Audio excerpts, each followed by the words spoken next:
Hi gang, this is just an explanation or a walkthrough of exam part 1 for our final exam, and I thought I would at least bring up this document, which is available to you in the content area in D2L, and walk through what the requirements are. It's basically 3 questions.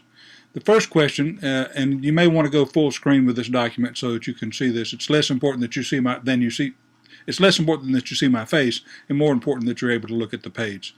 So I'm going to bring this up here. First of all, I want you to bring this back printed to the next class when we're going to take our paper exam there. But I want this part, bring me a printed copy of this back so that I can grade it, stapled. So anyway, let's go to the questions. There's 3 questions. The first question, I want you to explain to me, let me back up even before that.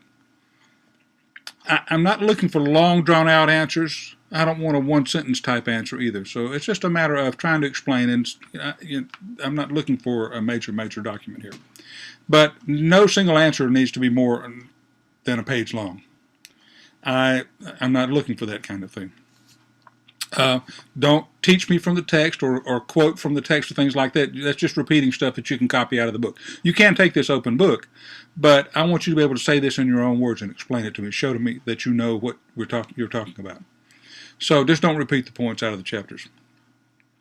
Question 1, which is worth 20 points out of 100, says basically explain to me what positive and negative reinforcement or rewards.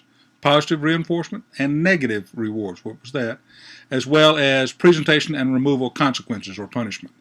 So, and each one, give me a classroom-based example. So you're going to talk about what positive reinforcement is, briefly, a couple of 3 sentences, then give me a classroom example. Talk about negative reinforcement, give me a classroom example. Talk about presentation punishment, consequences or punishment, and that's adding something that they feel is punishment. And then give a classroom-based example, and then removal consequences, and give a brief explanation of an example of that. So that's 4 things you'll do in this this question. The second question, I give you a scenario, an example of something that's happened in the classroom, and then I ask you to respond. Actually, this is question 2 and 3 have the same type responses in part A and part B. After you've read this scenario, the first question is, what can the teacher do from this point? In other words, once this has occurred, you can imagine, take your personal perspective.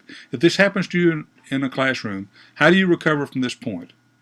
What do you need to do immediately if there's something right away that instant that you need to do? And how do you go about recovering?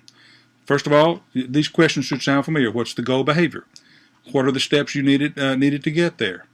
I also forgot to put in here, but you might want to mention what you believe is the cause. And then, how are you going to be able to recognize progress? That's all questions from those little study questions that we've been doing from before. Part B says, what could you have done to prevent this? Remember how important it is. If there are ways or things that you could put in place that would prevent this process, then do that. What rules or procedures or personal activities would you put in place to keep this situation from developing, including obviously there's some mirror work or some things that you can change in there. So that's a response to this scenario. So you have 2 A and B, and that's worth 20 points. And then a much larger scenario, which is after this question, by the way, is worth 60 points. Read the scenario on the next page and do the same responses. What do I do at this point? Something's happened in the classroom. How do you recover? Right at that time. What should the teacher do immediately? Then how can you recover the class as to what's going on? What is the goal behavior that you want to happen in there? What are the steps needed to get there? How will you be able to recognize when you're making progress? And then an important question B is, what could you have done to have prevented this situation in the first place? And I use a rubric. Basically, I expect you to use methods that we've studied this far, the things that you've seen in the videos that you've watched and the chapters that you've read. If you do use that, then choose a philosophy or parts of several, whatever it is, but mention them as you go through this process. Condense your answer to the important points. You can use a few bullet points, but I'm not looking for all bullet points through this. I want you to put it with a reasonable explanation and good sentences and typing. Then justify your choice. If you make a good case for doing it your certain way, that's a way to get full points for this thing. So here's the question I ask myself as I go through each one of your questions, of questions 2 and 3. Is the answer complete? Is it realistic, reasonable, etc.? Those 4 R's. And does it cover the situation, including the future? In other words, the prevention. Is the answer connected with a philosophy or system that we've studied? And did you justify your choices in terms of why they would look best?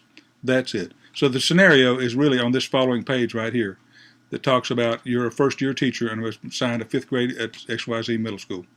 So, Poplar Grove, I think it said, middle school. So that's it. I'll make a separate video about the study guide for the final, the paper thing, and that's also available, and it's loaded into D2L in the final exam section. All right.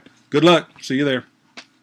Oh, bring me a printed copy of this, and then we'll take the final exam at the next class. Bye.